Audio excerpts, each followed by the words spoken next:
In the shadowy world of 1970s, crime betrayal lurks behind every smile, and every handshake could end in bloodshed. A seductive blonde, a ruthless gangster, and a deadly FBI investigation collide, setting off a chain reaction of violence, revenge, and shocking secrets. When the line between loyalty and deception blurs, how far will one man go to uncover the truth behind his brother's mysterious death? Welcome to a thrilling ride filled with corruption, passion, and explosive revelations that will keep you on the edge of your seat until the very last second.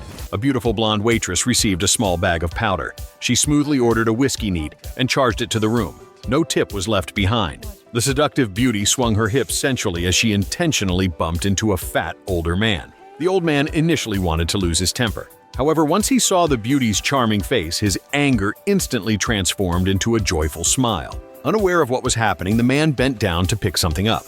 At that exact moment, the beauty swiftly poured the mysterious powder into his whiskey glass. After drinking several glasses, the fat man began feeling extremely dizzy. Seeing this, the beauty's accomplice hurried over to help. They dragged the intoxicated man upstairs to a hotel room. Meanwhile, unknown to them, the beauty's boyfriend had specifically come tonight to catch her cheating. In the hotel room, the beauty promptly took off her clothes, posing in various seductive postures. Her accomplice pulled out a camera and snapped numerous incriminating photos. Suddenly, the boyfriend burst into the room and drew out a gun. "You later, little fucking slut." The two men immediately engaged in a fierce fight. The accomplice kicked the boyfriend aside and quickly fled with the beauty. "Who the fuck are you? Fuck you." In fact, this con artist couple specialized in setting honey traps.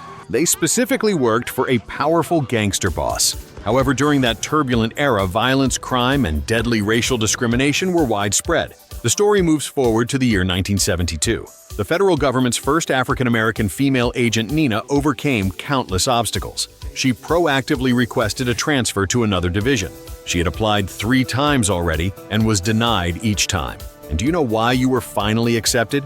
Because Hoover hated the Negro. "We assign you to Phoenix. It won't be because you requested it. It'll be because we have no other options here." The police department had tried assigning Nina to multiple branches previously, but each branch rejected the idea of having a black woman on their team. Facing constant racial insults, Nina struggled greatly to hold on to her dignity.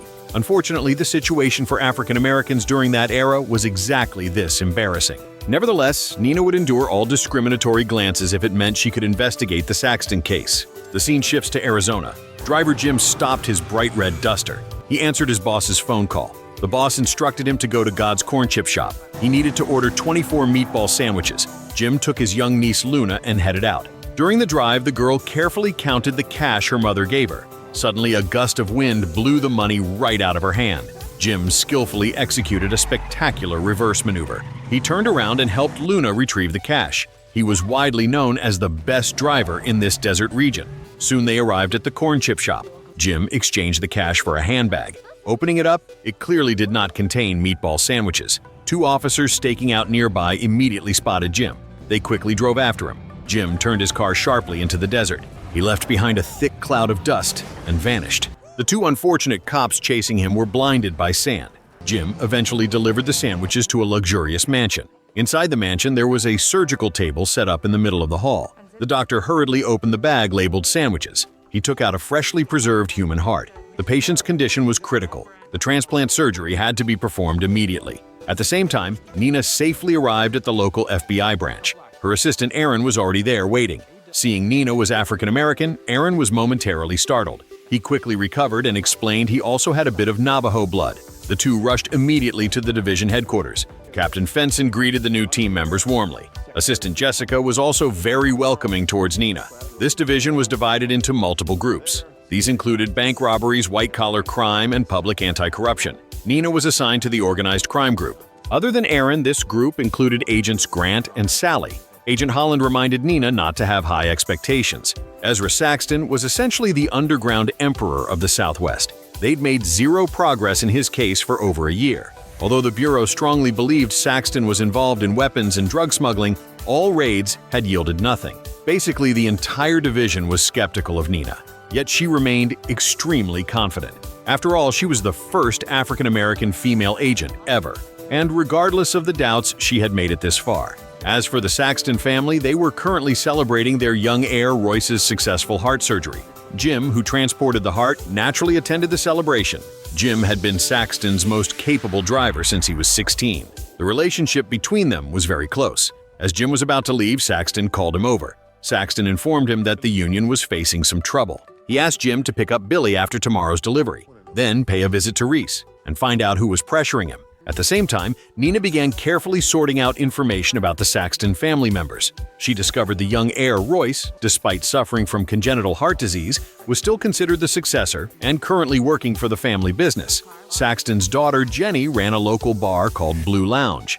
Nina planned to apply for subpoenas to obtain the family's bank records through the federal grand jury. Banks were forbidden to inform customers upon receiving subpoenas, ensuring secrecy and avoiding alerting Saxton's group. Although it was challenging to uncover any significant loopholes through this method, it would at least provide Nina insight into Saxton's organizational structure. Additionally, Nina requested her assistant to retrieve documents from the previous agent who handled the case. Aaron also acquired some useful materials from Phoenix headquarters. Before Nina's arrival at this branch, Aaron had always been sidelined by agents like Grant and was mostly assigned insignificant tasks. Therefore, he greatly valued the opportunity to participate in this investigation. Through Aaron's diligent research, he learned a vehicle registered under a Saxton employee's name was involved in an accident today in Ripley, California. Saxton's men fled the scene while 2 others were hospitalized. The vehicle involved was a 1970 Duster with bright cherry red paint. The next day, Nina went to question the corn chip store clerk because the 2 hospitalized victims claimed they saw him handing a bag to the Red Duster's owner, Jim.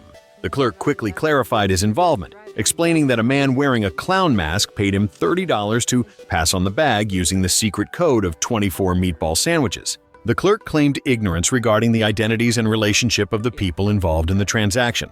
However, he did recall overhearing Jim calling a young girl Luna, who sat in the passenger seat of the Duster. Nina asked if the clerk saw the contents inside the bag. The clerk nervously admitted he looked inside and found a human heart. Nina immediately contacted every hospital capable of performing heart transplants within a 300-mile radius, but found no matches. Fortunately, Aaron thought of an excellent idea. Just because hospitals didn't have records didn't mean private surgeries didn't exist. They immediately reached out to medical equipment rental companies. Indeed, one company confirmed a delivery of surgical instruments, including vascular clamps and dissection tools, urgently sent to a private residence in Arcadia. Regardless of anything else, the evidence on hand was enough to charge Jim with transporting human organs across state lines. Nina decided to use this information as leverage in negotiating with Jim. Agent Holland dismissively warned Nina that Jim would never cooperate. Jim's father fought alongside Saxton during World War II.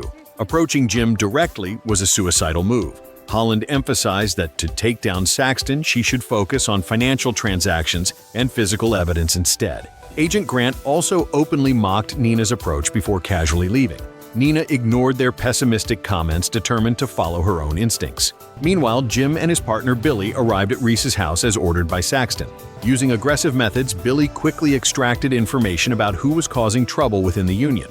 After beating Reese, Billy proudly declared his skills so effective that Reese even thanked him afterward. They learned that the person causing trouble was named Bob, who lived with his wife of 16 years in Tucson. Saxton ordered Jim to dig up compromising information on Bob, emphasizing that nothing was more persuasive than blackmail. After receiving the assignment, Jim immediately drove away, completely unaware Nina and Aaron were secretly following behind. Jim soon arrived at a bustling fast food restaurant, approaching a beautiful blonde waitress named Cass. He casually informed her about a lucrative job, inviting her to accompany him to a union meeting. Cass clearly wasn't new to accepting jobs from Jim, promptly agreeing without hesitation. As Jim left the restaurant carrying their dinner, he was shocked to find Nina waiting inside his car. At first, Jim mistook this encounter as a romantic coincidence. However, Nina quickly revealed her FBI credentials. "Well, sister, I do love my job," Jim replied sarcastically. Nina calmly explained that transporting stolen goods across state lines violated federal law, carrying a maximum sentence of 10 years. Transporting human organs added an additional 5 years. By then, Luna would already be an adult, and Jim would have missed most of her life. However, if Jim signed an informant agreement and cooperated against Saxton, he would avoid prison. Jim flatly refused, unwilling to become a snitch or be intimidated by a rookie agent. Though appearing indifferent on the surface, Jim was deeply shaken inside. Disappointed, Nina returned to her office, still unaware she had rattled Jim's composure. Unable to suppress her frustration, Nina called her mother to vent her feelings.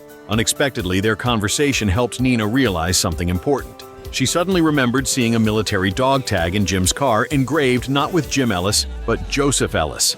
Nina quickly reviewed the records, discovering Joseph was Jim's brother and had died previously. Both brothers served in the Vietnam War, and Jim even received an Army Commendation Medal. However, the files didn't clarify Joseph's cause of death. Nina uncovered that Joseph died during a mission for Saxton when his vehicle exploded unexpectedly. The videotape of the explosion was stored in Section B6. Meanwhile, Jim hurriedly returned home to pack. Intending to flee before the police could arrest him, however, before leaving he decided to finish one last task for Saxton dealing with Bob from the union issue. Jim took the waitress Cass to a Tucson hotel, giving her a small packet of powder, thus initiating the events described earlier. Cass and Jim successfully photographed Bob, the truck union chairman, in compromising positions. Later that night, Jim planned to meet Saxton to resign and temporarily lay low at Crazy Raoul's place. However, he did not anticipate Nina would be staking out his building waiting for him. Nina repeatedly watched the videotape of Joseph's death, noticing significant inconsistencies with the official report.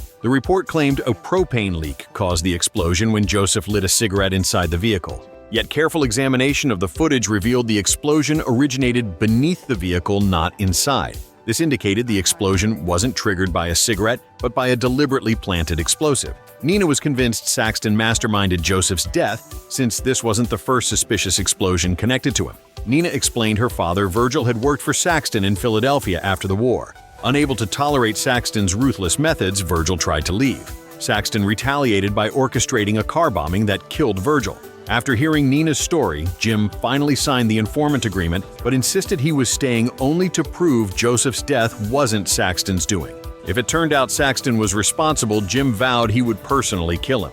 Unbeknownst to them, an old detective was secretly spying on their conversation.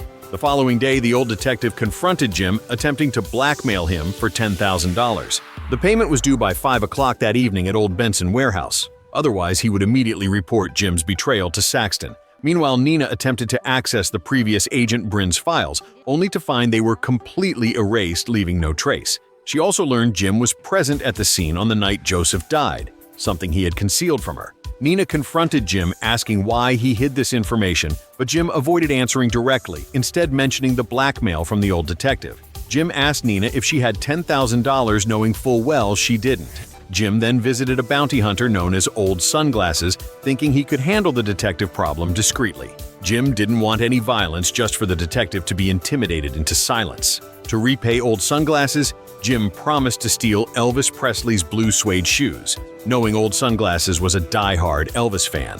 Time was running short, so Jim went home to get glass-cutting tools to silently break into the house holding the shoes. Afterward, Jim visited Luna's mother, asking if she remembered the location of Elvis's shoes during a previous party at Elvis's house. Luna drew a simple layout map, helping Jim find the shoes easily. Jim immediately drove to the mansion, which Elvis rarely occupied, but was regularly used by his agent to entertain celebrities and socialites. Jim effortlessly entered the mansion, locating the blue shoes exactly as Luna described. Unfortunately, Elvis's agent was in the room talking on the phone. Jim casually complimented him, easing the conversation and gaining trust. Their conversation was interrupted by an actress searching for the bathroom. Elvis's agent gave directions, then privately complained to Jim that the actress was ignoring him, despite his ability to influence casting directors for an upcoming TV series. Hearing this, Jim had an idea. He approached the actress, subtly suggesting that Elvis's agent could secure her the desired role if she showed him some attention. Successfully distracting the agent, the actress led him away, allowing Jim to easily swap out the shoes and casually exit the mansion. Meanwhile, Old Sunglasses confronted the old detective, revealing he'd found highly compromising photographs hidden behind a painting in his home, implying the detective was secretly perverse. He threatened the detective to leave Jim Ellis alone or risk having these dark secrets exposed.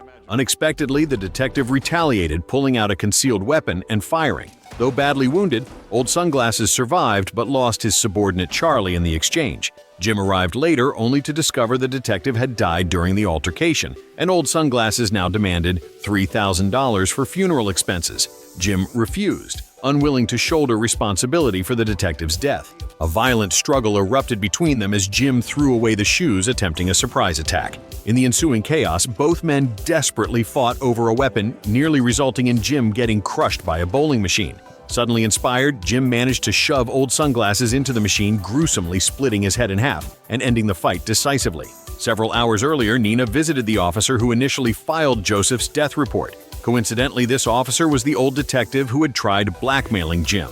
Nina pointed out numerous inconsistencies between the accident report and evidence from the scene. The officer explained he merely documented the incident exactly as instructed. He emphasized all conclusions came from an agent named Bryn who had previously handled Saxton's case but had suffered severe consequences. Hearing this, Nina requested Bryn's notes from Captain Fenson, believing Bryn knew exactly why his investigation files disappeared. Captain Fenson, clearly annoyed by Nina's persistence, informed her Bryn had been committed to a psychiatric hospital. Left with no alternatives, Nina visited Bryn's wife for more information. However, Bryn's wife openly disliked FBI agents and was blatantly racist. She insultingly refused to cooperate, making Nina feel humiliated despite her attempts to remain professional. Nina forced herself to refocus on why Bryn falsified Joseph's report. Aaron suggested the best way to distinguish between an accident and assassination was through forensic analysis. Motivated by this idea, Nina planned to inspect the impounded vehicle herself. However, Aaron expressed concerns about their lack of access. They quickly found Joseph's vehicle at the impound lot. Careful inspection confirmed their suspicions. The car exploded from an external source, completely contradicting the original report. Nina carefully used a knife from her boot, scraping residue from the explosion site for evidence. With this sample, all they needed was to submit it to the forensics team to identify the exact explosive used. Meanwhile, while Jim was busy burying old sunglasses, the old detective unexpectedly regained consciousness, briefly calling for help via radio. Police quickly arrived, rescuing him and rushing him to the emergency room. Elsewhere, Bryn's wife called a mysterious man, warning that an FBI agent had recently begun investigating Joseph's case. Early the next morning, the forensic analysis results confirmed Nina's suspicions. The residue clearly contained traces of C4 explosives. The senior forensic expert didn't discriminate against Nina despite widespread racism in the department, but he did warn her against investigating Saxton. He explained Bryn had previously become mentally unstable, precisely because of obsessively pursuing this case. Ignoring the warning, Nina immediately informed Jim about the findings, clearly proving explosives caused Joseph's death. She urgently requested Jim to provide more intelligence on Saxton, especially regarding his meetings and dealings. Yet Nina didn't expect Jim to cooperate based solely on forensic results, so she planned to visit Bryn personally at the psychiatric hospital for additional answers. According to his file, Bryn had been a professor of logic and reasoning at George Washington University before being recruited by the FBI following the Korean War. His impressive academic background made it unlikely he'd suddenly go insane. Without wasting time, Nina and Aaron headed directly to the psychiatric hospital. Predictably, upon arrival, hospital staff attempted various excuses to deny entry. However, Nina noticed a black janitor being harshly reprimanded by a white supervisor. Recognizing the humiliation and resentment in his eyes, Nina discreetly paid the janitor, who quickly guided them inside. He directed Nina and Aaron to the employee locker room to change disguises, mentioning Bryn's room was located in VIP section 113, which had full electrical surveillance and medical monitoring. After the janitor left, Nina and Aaron swiftly changed into uniforms, then quietly headed toward the East Wing. Aaron stayed behind in the hallway as a lookout, while Nina cautiously entered room 113. Inside, she found Bryn, whose hair had already turned white due to years of isolation. Bryn secretly hid pills from his medication box inside his boot. At that very moment, a doctor approached the East Wing, walking directly toward room 113. Reacting quickly, Aaron grabbed a nearby registration clipboard, pretending to be a medical student seeking advice. Fortunately, a green alert suddenly sounded from the West Side activity room, prompting the doctor to leave quickly. Inside room 113, things weren't going smoothly. When Nina mentioned Saxton's name, Bryn immediately panicked, shouting "murderer," then forcefully pushed her away, fleeing the room. Nina and Aaron urgently split up, trying to apprehend him. Eventually, Nina discovered Bryn hiding in the kitchen. However, he suddenly grabbed her, holding a cold blade against her neck. Bryn asked her a question, saying, "Suppose I point a 6-chamber revolver at your head containing only one bullet. If I pull the trigger and it doesn't fire, should I spin the cylinder again or pull the trigger immediately? If you answer correctly, I'll spare your life." Nina, usually strong and composed, struggled to hold back tears, forcing herself to calmly respond. "Spin the cylinder again because initially there's a 1 in 6 chance the bullet would fire." If the trigger didn't fire the first time, spinning the cylinder would still leave her survival odds higher at 1 in 5. Satisfied with her reasoning, Bryn released Nina, then emotionally confessed he hated being seen in this condition. Nina comforted him gently, reminding him she was on his side. Taking advantage of Bryn's temporary calmness, Nina asked why he had falsified Joseph's death report and questioned the missing files related to Saxton's investigation. Bryn began rambling incoherently. Follow the numbers, the numbers. Confused, Nina asked what numbers, but Bryn panicked, shouting they're listening, then ran away again. Aaron quickly intervened, knocking Bryn unconscious just as hospital staff rushed toward them. Seizing the opportunity, Nina and Aaron quickly fled the scene. Elsewhere, Jim learned the old detective survived, though remaining in a coma, his chance of recovery uncertain. Jim began seriously reconsidering Nina's offer, deciding to infiltrate Saxton's inner circle. To achieve this, he deliberately damaged Saxton's car, intending to temporarily act as his personal driver, thereby closely monitoring Saxton's activities. Additionally, Jim asked his veteran father, Wade, about potential sources for industrial-grade C4 explosives. Wade revealed there was only one supplier named Paris known for keeping a low profile. Wade retrieved Paris's contact information from his rotary card holder, but demanded an explanation first regarding Jim's sudden interest in explosives. Jim reluctantly admitted he recently heard news about his brother Joseph's suspicious death, though details were still uncertain. Surprisingly, Wade confessed awareness of explosives causing Joseph's death, mentioning Nina had previously visited him expressing similar suspicions. Believing a propane leak couldn't cause such severe damage, Wade handed Paris's card to Jim, sincerely hoping his son could finally uncover the truth. As expected, soon after, Saxton's regular driver called Jim, mentioning the limousine had suddenly broken down, urgently requesting Jim to drive Saxton to his meeting.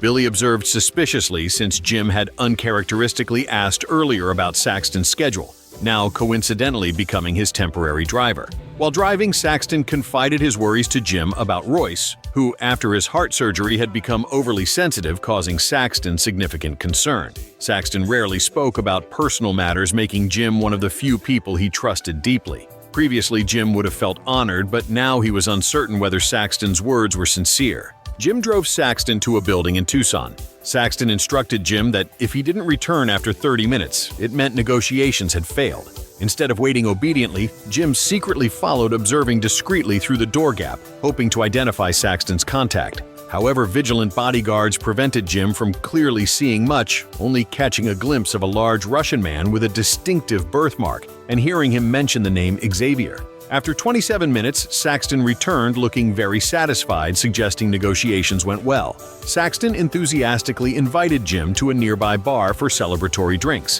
When they entered, patrons stared oddly, as African Americans typically worked menial jobs rather than casually drinking like Saxton. Ignoring these stares, Saxton confidently told Jim once his current business succeeded, he would become as wealthy as the Kennedy family, and all these contemptuous white folks would kneel beneath him. After several drinks, Saxton sincerely praised Joseph, expressing deep regret over his death, claiming he genuinely considered grooming Joseph as his successor. Hearing this, Jim excused himself, briefly conflicted because Saxton's sincerity appeared genuine, causing him to doubt Nina's suspicions. Meanwhile, provoked by repeated racial slurs, Saxton eventually fought with nearby patrons, prompting Jim to quickly join the fight. Together, they fiercely beat their arrogant opponents, thoroughly humiliating them. Afterward, as Jim helped disinfect Saxton's wounds, Saxton nostalgically recalled his last physical fight occurred in 1956. A Jewish mob boss from Chicago had taken him to a Detroit bar, introducing him to Paris. After some racist remarks, a fight broke out, resulting in one death, one blindness, and the bar temporarily shutting down. Hearing Paris's name, Jim became alert, realizing Saxton knew the C4 explosives supplier. Seizing an opportunity, Jim secretly called Paris, pretending to speak for Saxton, requesting similar equipment used previously in the Joseph Ellis job. Paris calmly confirmed the request could be arranged, thus heavily implicating Saxton in Joseph's murder. The next scene shifts back to the police station where Nina was facing reprimand for impersonating medical staff at the psychiatric hospital. However, early the next day, Jim encountered new trouble. Remember earlier when Nina threatened him with charges of interstate organ trafficking, causing him initially to plan an escape, signing a promise to work for Crazy Raul? But once Nina revealed suspicions regarding Joseph's death, Jim abandoned this plan. Raul, furious at Jim's broken promise, now sent his ruthless enforcer Blade Enrique to hunt him down. Panicked, Jim urgently sought Nina's protection, but Nina had troubles of her own. Shortly after they visited Bryn, he committed suicide. Additionally, her direct supervisor was returning soon, likely creating more difficulties. Therefore, Nina couldn't deploy police resources for Jim's protection unless he provided concrete evidence demonstrating successful infiltration into Saxton's organization, convincing her superiors of his usefulness. Left with no choice, Jim fully disclosed details from Saxton's recent meeting involving Russians, mentioning a large man with a birthmark discussing someone named Xavier. Jim stated Saxton hinted the deal's successful completion might have global implications and planned another meeting next week seeking a reliable interpreter from Flagstaff who specialized in antiques import. Unfortunately, these vague details were insufficient for Nina to persuade her superior for assistance against Blade Enrique. She explained she needed concrete documents such as purchase orders, memorandums, or partnership agreements. Aware of this, Jim had no choice but to continue infiltrating Saxton's company to gather more substantial evidence. Royce, still grateful, invited Jim for drinks after completing an inspection at the Scottsdale warehouse, his first assignment after heart surgery. Jim cleverly offered to accompany Royce, ensuring everything went smoothly. Given their strengthened bond from the earlier bar fight, Saxton agreed. Meanwhile, Blade Enrique dramatically arrived in town, immediately making an intimidating impression upon local gang members, displaying his notorious reputation. At the police station, Nina asked Jessica to compile a list of antiques importers in Flagstaff, especially those fluent in Russian. Aaron approached Nina after hearing of Bryn's suicide, asking if he'd provided useful clues beforehand. Nina regretfully explained Bryn had merely repeated cryptically follow the numbers. Suddenly, Aaron recalled that although Bryn's original files vanished, the dates remained on record, possibly hiding a coded message. After all, Bryn specialized in logic and reasoning. Just as Aaron and Nina began deciphering the puzzle, Jim and Royce arrived at the Scottsdale warehouse. On the way, Royce opened up, emotionally confessing feeling inadequate due to poor health and intelligence compared to his sister Jenny. He rarely participated in crucial family decisions. Jim comforted Royce, mentioning his own similar feelings overshadowed by his seemingly perfect brother Joseph. Royce, deeply sympathetic, allowed Jim to enter the warehouse inspection together. Once inside, Royce explained each warehouse had dedicated data entry clerks responsible for documenting weight date and contract details before immediately discarding the records. Seizing this opportunity, Jim discreetly took a recently discarded document, hiding it in his clothes, intending to deliver it to Nina as critical evidence. Meanwhile, Nina and Aaron tried various methods unsuccessfully to solve Bryn's numerical puzzle.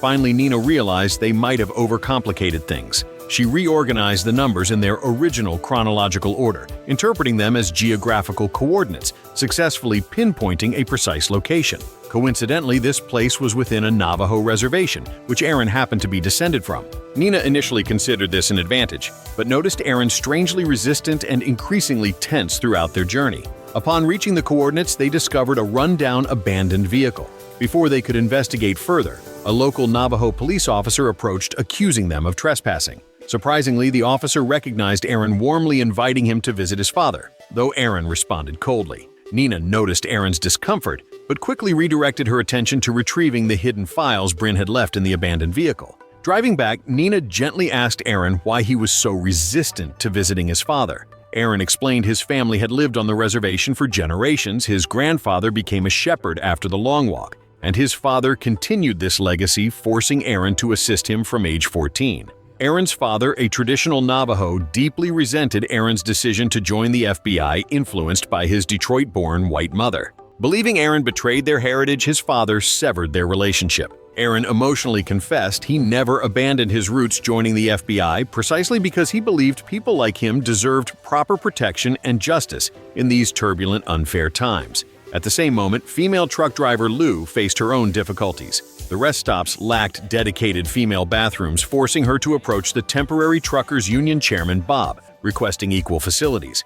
Bob rudely assumed Lou was either a saleswoman or seeking a secretary position. When Lou clarified she was a union truck driver, Bob crudely joked he liked women who handled sticks, referring to gear shifts. Ignoring his disrespect, Lou firmly stated they needed women's restrooms, emphasizing female drivers paid equal union fees, yet lacked basic necessities and faced unfair treatment in selecting routes.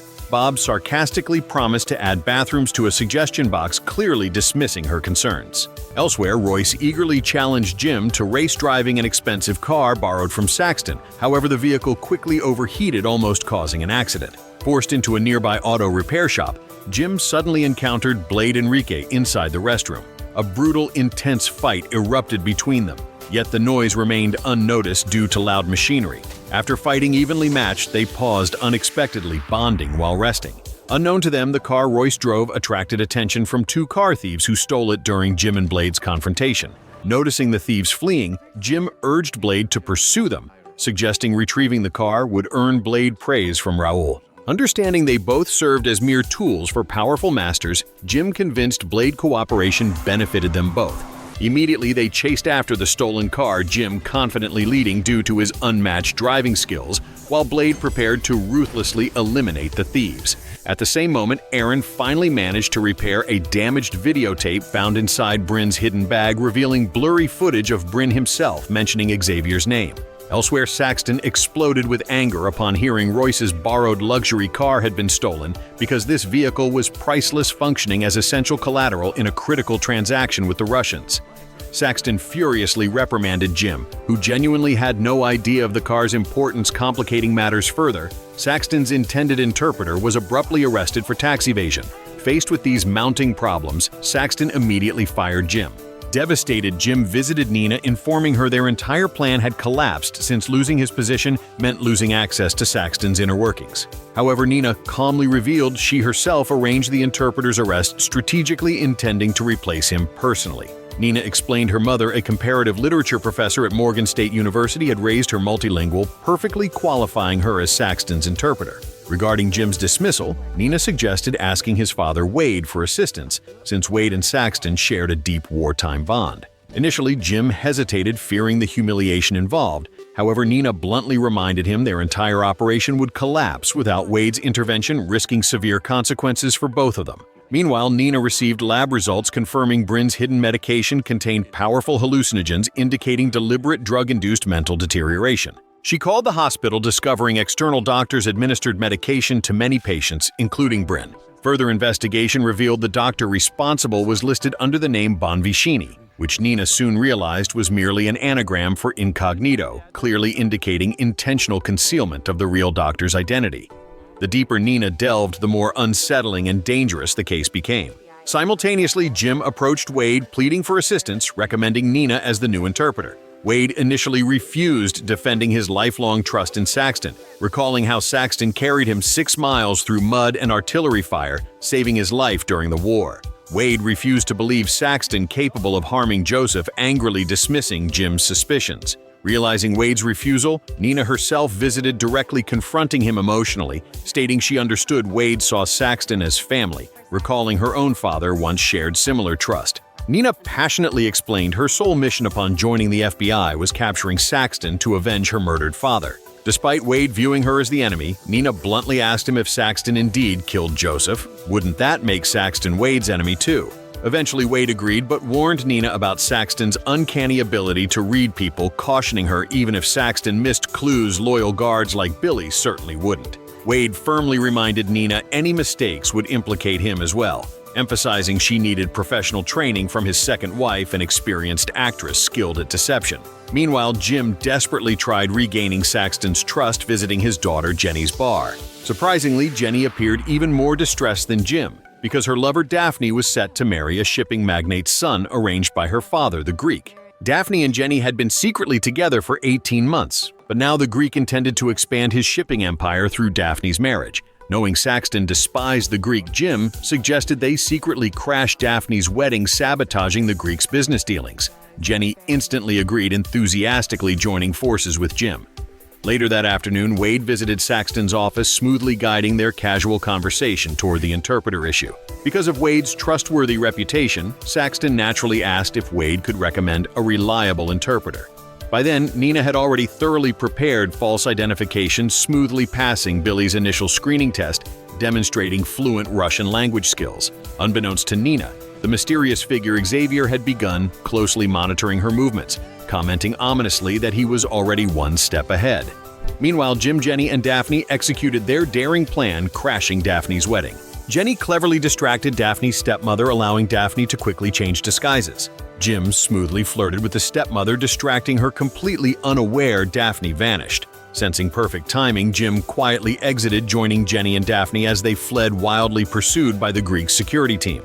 However, chasing Jim was futile given his unmatched driving expertise. Daphne, discovering fireworks Jim bought for Luna, immediately ignited and tossed them at their pursuers, causing a spectacular explosion that made them burst into laughter. Upon learning of Jenny's successful disruption, Saxton felt immense satisfaction because the marriage would have significantly strengthened the Greeks' European shipping connections. Jenny modestly credited their victory entirely to Jim urging her father to reconsider firing him. Later, Saxton personally interviewed Nina, placing a loaded pistol on the table, questioning her attitude toward violence, emphasizing interpreters must remain composed amidst conflict. Nina calmly recounted being attacked as a teenager upon arriving in America, explaining how she remained calm and successfully defended herself. Satisfied with Nina's confident response, Saxton officially hired her. That evening, Saxton called Jim, formally reinstating him for the upcoming meeting, introducing him directly to Nina.